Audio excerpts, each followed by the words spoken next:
Ministério da Saúde faz alerta sobre situação epidêmica de dengue, zika e chikungunya no Rio Grande do Norte. Evento católico reúne jovens da UFRN. Ambulantes encontram no Carnatal alternativa para ganhar dinheiro extra. E ainda, comércio amplia funcionamento das lojas para as vendas de final de ano. Isso e muito mais na edição desta sexta-feira, dia 14 de dezembro, do Câmara Repórter.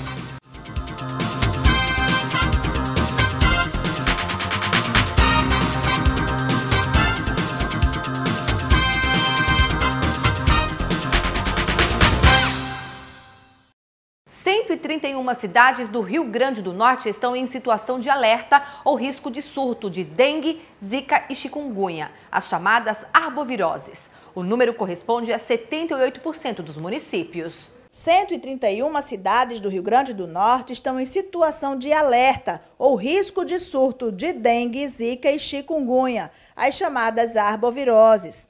Os dados são de um estudo divulgado esta semana pelo Ministério da Saúde. As condições de clima no estado favorecem a proliferação do mosquito. Especialmente porque nós temos um período chuvoso curto, não é? Mas o ano inteiro a gente notifica casos de óbito por arbovirose. E também, além dessas condições climáticas e ambientais, a gente tem as condições ambientais que são aquelas que envolvem a coleta de lixo, que envolve a coleta de pneus, a água parada de pessoas que precisam armazenar água. O levantamento rápido de índices de infestação pelo Aedes aegypti, o LIRA, ou mapa da dengue, apontou que apenas 35 cidades do estado apresentam situação satisfatória. No restante, a população está vulnerável às doenças promovidas pelo mosquito, que agora pode se desenvolver em outros ambientes, além da água limpa. Hoje a gente já sabe que esse vetor ele tem a capacidade de se desenvolver em água servida, né? No meio de entulhos, né? No meio do lixo. O levantamento é um instrumento fundamental para o controle do mosquito.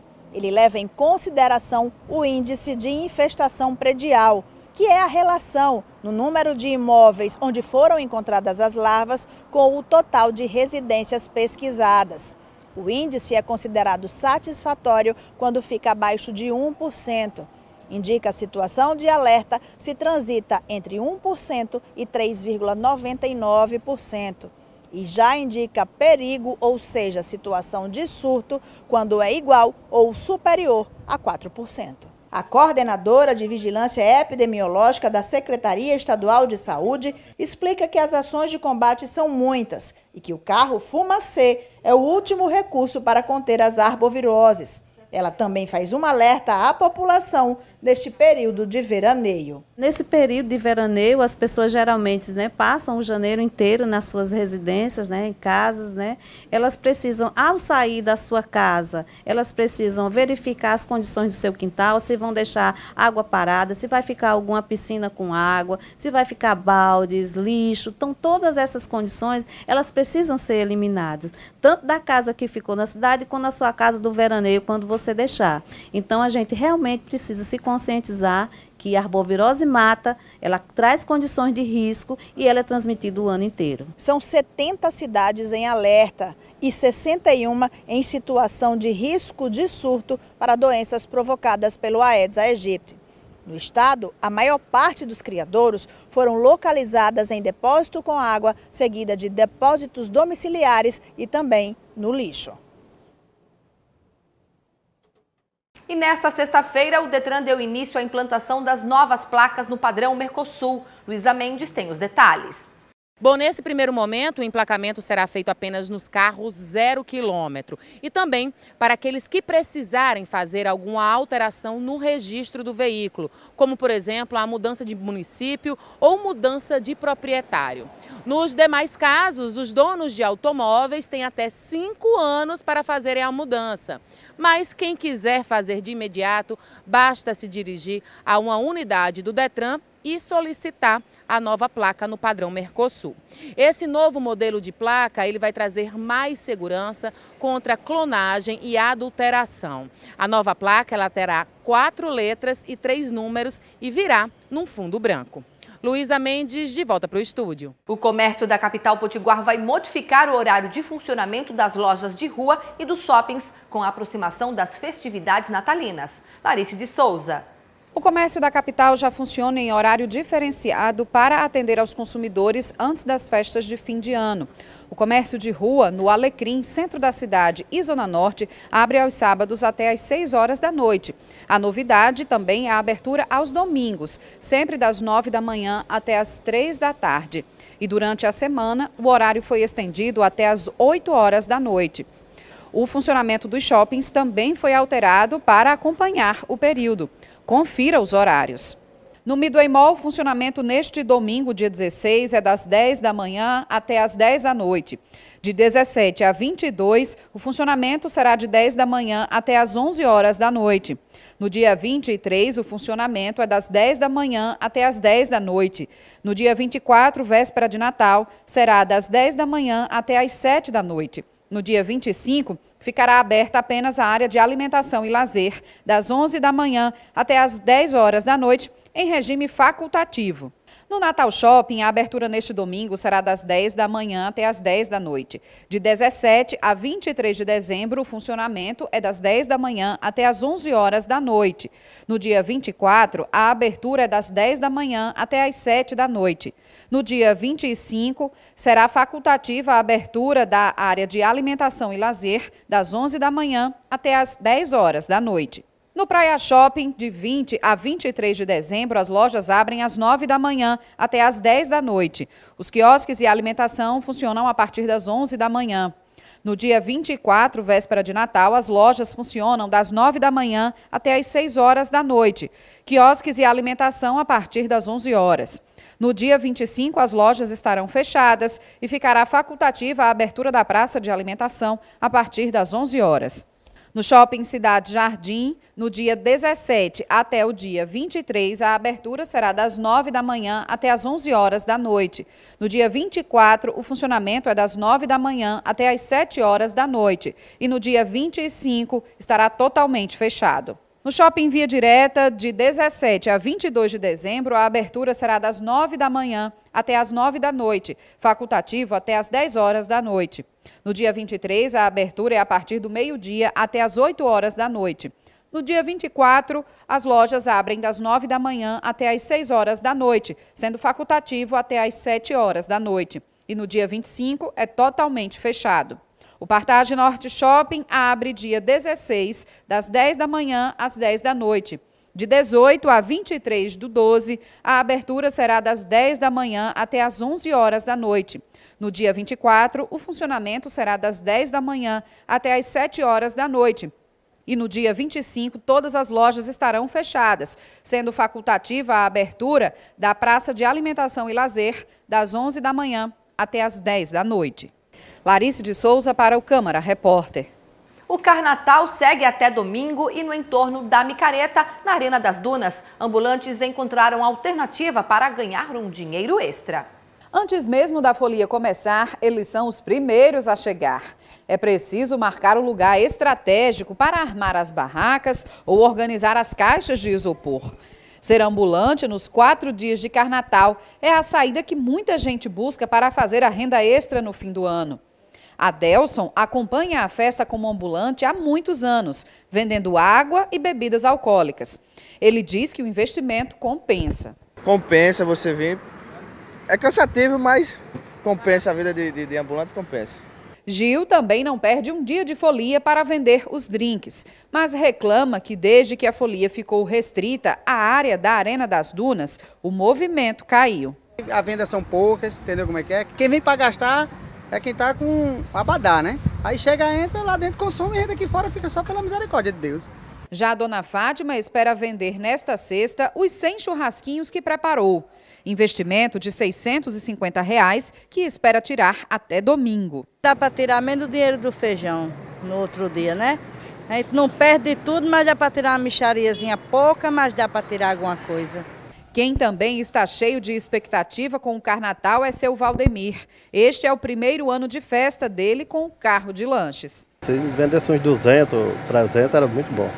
E na concorrência para vender mais, alguns ambulantes aderiram às vendas com cartão de crédito. A ideia é atrair os clientes e também garantir a segurança. A maioria do povo anda mais com cartão. Sobre o que? A violência que está grande demais, né? O roubo, aí muita gente opta de andar com cartão. Aí a gente tem que adaptar, senão não vende, né? Tem que seguir o clima deles. Boas vendas aos comerciantes informais e boa festa para quem vai brincar. E quem busca diversão de um outro estilo musical, a opção é o evento católico Aleluia. Começa nesta sexta-feira e vai até o próximo domingo a 9ª edição do Festival Católico Aleluia, que ocorre no anfiteatro da UFRN e tem entrada gratuita. Dentre as atrações, as bandas Rosa de Saron, Missionários Shalom, Ecoar e Obra Divina, além das cantoras Eliana Ribeiro e Irmã Kelly Patrícia. O festival tem ainda Espaço Kids e Espaço Adventure, onde ocorrem competições de patins, skate e bicicross. Todas as noites, também na programação, haverá batalhas de DJs.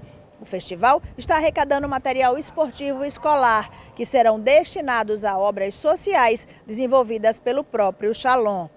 O Aleluia é o maior festival de artes integradas da América Latina e ocorre em outras 3 cidades, além de Natal. Simone Silva para o Câmara Repórter.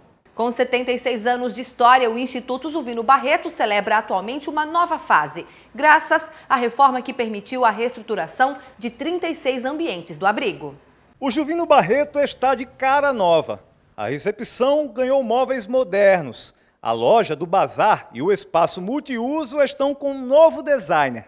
Nas salas de convivência, reunião e nos setores da administração e terapia, as novidades estão presentes em cada detalhe, da pintura até a decoração. A obra durou cerca de 2 meses para ser concluída. Ao todo, 36 ambientes foram reformados, possibilitando maior conforto, acessibilidade e humanização no atendimento dos 59 idosos da instituição. Essa reforma foi idealizada por 3 jovens que eu chamo de anjo, Larissa, Lorena e Juliana. Para a gente é de muita importância, é uma relevância muito grande, tanto para a gente e para os idosos, que vão usufruir desses ambientes reformados, com acessibilidade, com humanização, com limpeza, com higiene, tudo que vai favorecer a eles. Uma alteração na qualidade de vida, do bem-estar dele dentro da instituição, uma forma deles também ter essa interação com a própria comunidade, né? As pessoas que vêm na instituição. A ala masculina dos idosos, composta por 5 ambientes,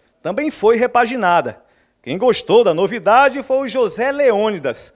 Há 14 anos ele mora no Juvino. Essa reforma trouxe tudo de bom para o Juvino Barreto. Trouxe o quê? Lindeza, boniteza,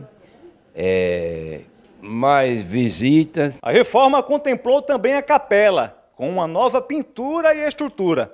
O lugar reservado para as preces dos fiéis ficou mais aconchegante. A missa dos domingos melhorou mais, quer dizer, vem mais gente, tem mais assiduidade na questão até durante a semana, que isso é muito importante. Como disse, está tudo lindo, mas para manter os 59 idosos, a instituição precisa do apoio da sociedade, tanto financeiro quanto afetivo. Eu acho da instituição hoje a visita para que venham também conversar com os idosos. Mas em termos de materiais, nós precisamos de material de limpeza, material de higiene, material de dispensa e também um financeiro, que nós também temos uma folha que para que as pessoas cuidem dos idosos, nós temos que ter funcionário. O nosso contato hoje é 3322-7311. Pode ligar a qualquer hora que a gente está atendendo. Confira agora um resumo dos trabalhos legislativos da Câmara Municipal na última semana antes do recesso parlamentar. Minuto da Câmara. As notícias mais importantes da cidade. Em sessão extraordinária, os vereadores aprovaram a revisão do Plano Plurianual, PPA, e a Lei Orçamentária Anual com 349 emendas. No total, a Prefeitura vai administrar mais de 2,7 bilhões de reais em 2019. A criação de políticas públicas para a prevenção ao suicídio foi abordada em audiência pública na Câmara Municipal. O vereador Robson Carvalho, propositor da audiência, apresentou um projeto para integrar saúde, esporte e lazer.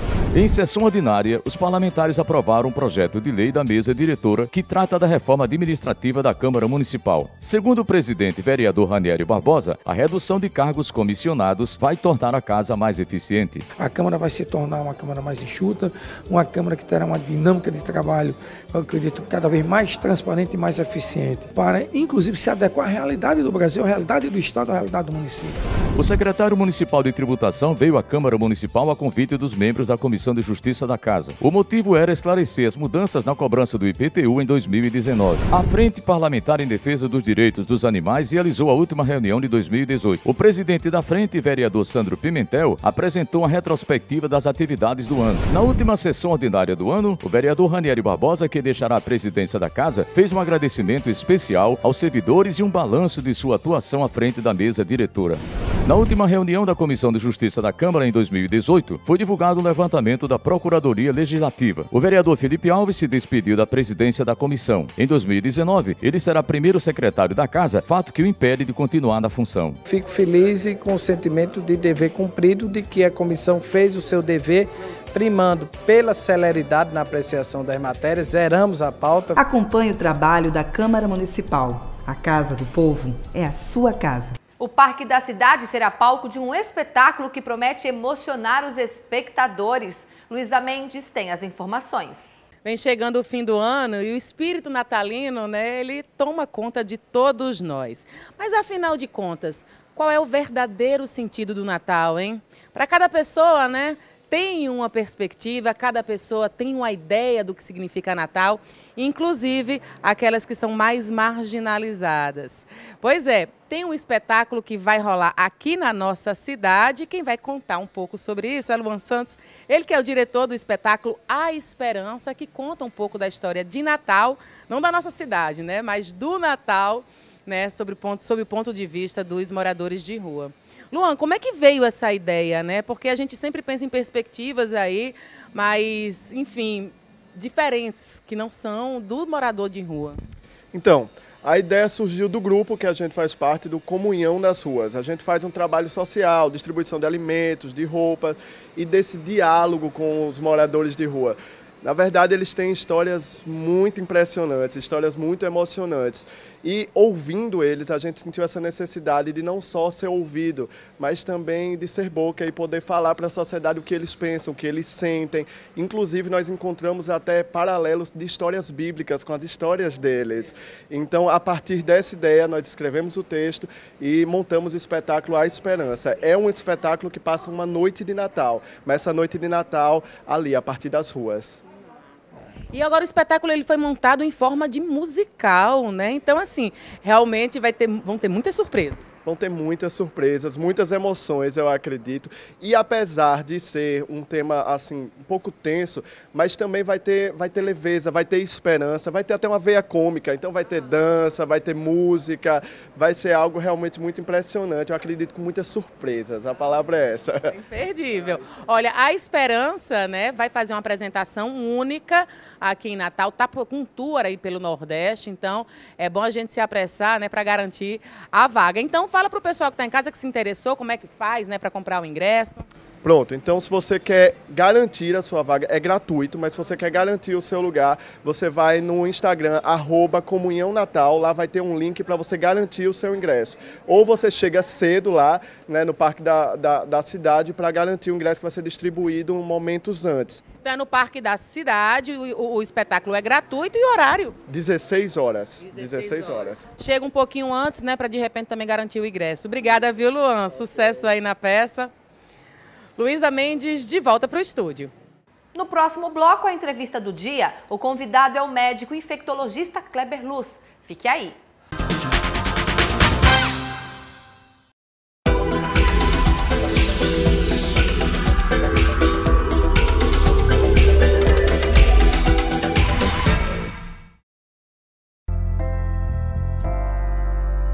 Eu espero voltar para minha casa.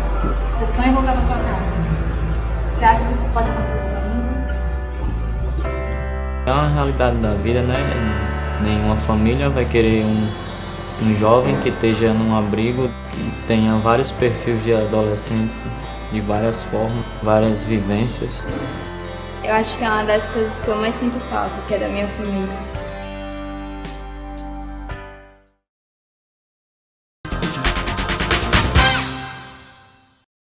Já estamos de volta com o Câmara Repórter. O meu convidado de hoje é o médico infectologista Kleber Luz. Doutor, seja bem-vindo ao Câmara Repórter.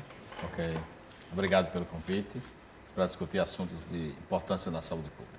Importantes como o sarampo. Nós não temos casos registrados aqui no nosso estado, mas o alerta é válido.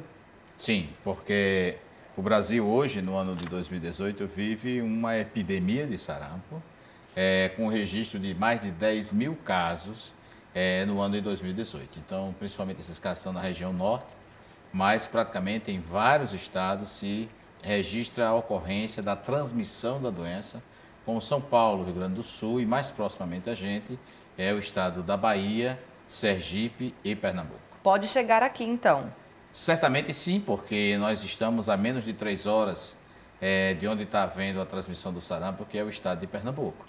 Então isso é muito próximo, quer dizer, as fronteiras geográficas não significam que haja fronteiras para as doenças. Por exemplo, nós estamos vivenciando um momento Carnatal, muitas pessoas vindo de outros estados, elas podem trazer então esse vírus para cá. Perfeito. O sarampo é uma doença que para o indivíduo começar a transmitir, ele começa a transmitir e não sente nada.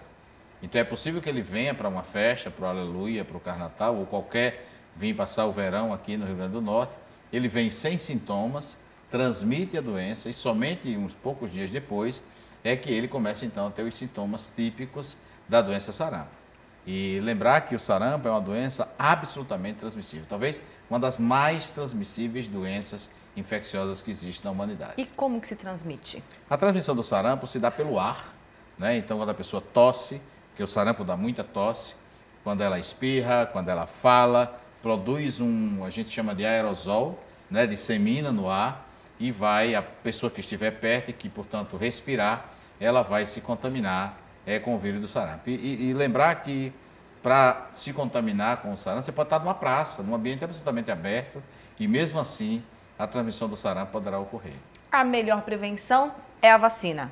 É a melhor e a única, né?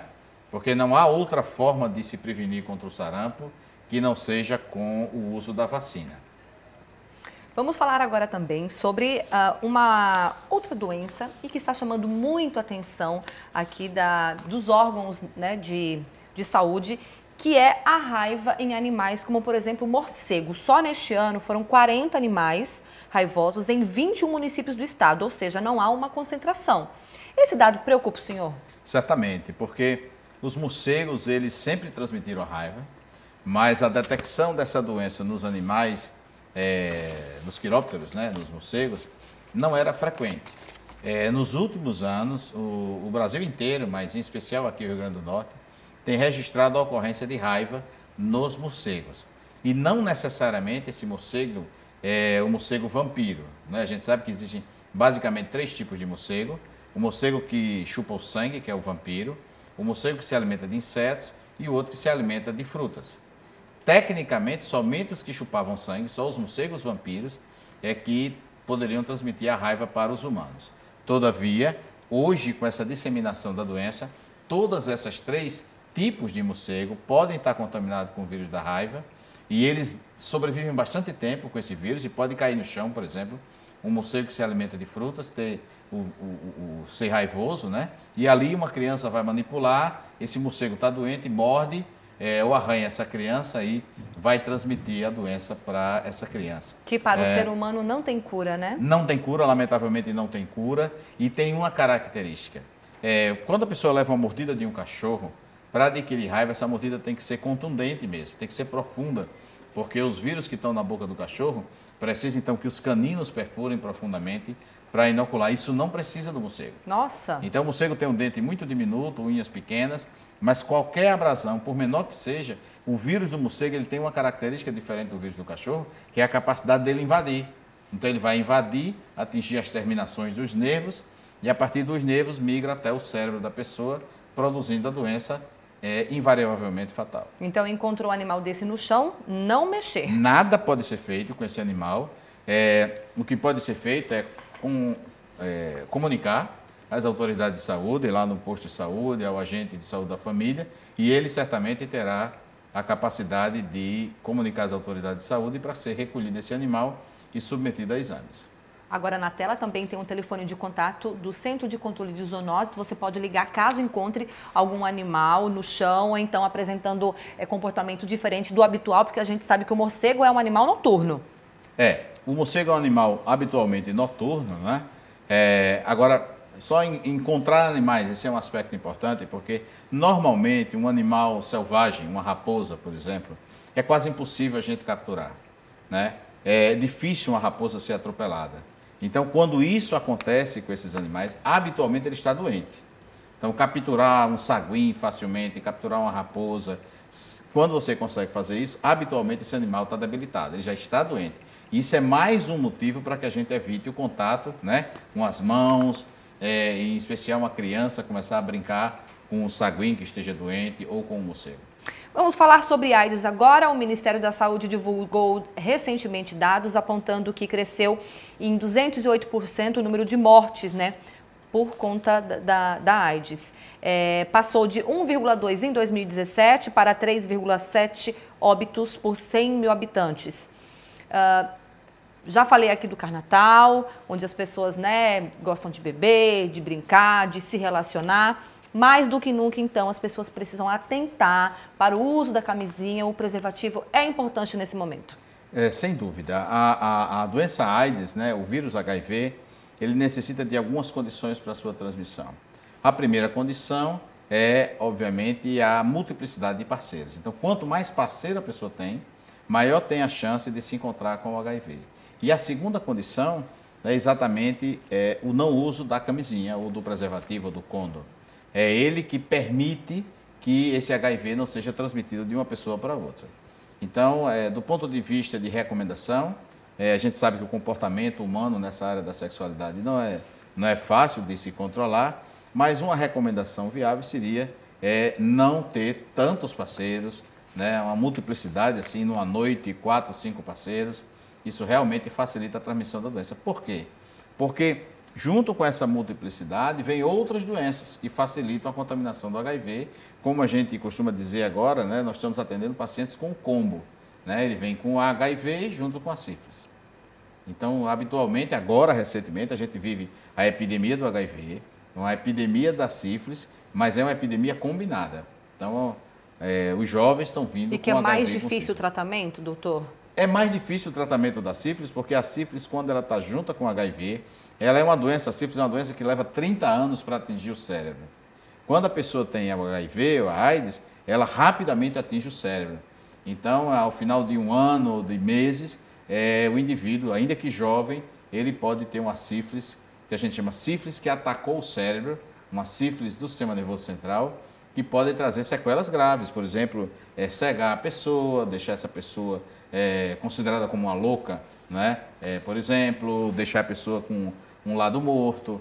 Então, essa sífilis pode ter um comportamento extremamente dramático se a pessoa está contaminada também com HIV. Sobre esse aumento no número de óbitos, então, o senhor, pela experiência que o senhor tem, acha que ocorre por quê? As pessoas que não fazem o tratamento correto ou as pessoas que não sabem que tem a doença? Na verdade, assim, o Sistema Único de Saúde disponibiliza o teste, disponibiliza o remédio, que é o coquetel, né? E disponibiliza toda a assistência médica para o HIV. Na prática, seria inadmissível que uma pessoa no ano 2018 morresse de AIDS. Mas, lamentavelmente, as pessoas não estão fazendo o teste. Os que fazem teste não vão pegar o remédio. Os que pegam o remédio não tomam direito, aí não tem jeito. As pessoas vão morrer de AIDS. Falta informação, o senhor acha? Eu Ou acho falta que, consciência da gravidade que é a doença? A informação as pessoas têm. Não é possível que hoje os jovens não tenham a noção de que o HIV existe, como se transmite, como fazer a prevenção e, caso se contaminem, como fazer o tratamento, né? Mas eu penso que falta um pouco de consciência, talvez tenha diminuído o medo da morte, né? E as pessoas acham que não vão morrer, mas morrem, né? O Giselda Trigueiro registra realmente números absurdos de morte. Todos os meses se repete essa conta de pessoas jovens, porque são pessoas jovens. né? A morte do indivíduo idoso, ela é tecnicamente esperada, mas a gente não espera que alguém com 25 anos, 28 anos, 30 anos, morra de uma doença prevenível ou pelo menos uma doença tratável. Isso é inadmissível. Ok. Dr. Kleber Luz, médico infectologista, muito obrigada pela sua entrevista, viu? E um ótimo final de semana. Ok, a gente que agradece. Essa edição do Câmara Repórter fica por aqui. Muito obrigada pela audiência de todo mundo. Um excelente final de semana. Na segunda-feira nós estamos de volta, então. Um bom Carnatal para quem vai brincar, hein? Tchau, tchau. Ah, e um bom Aleluia também.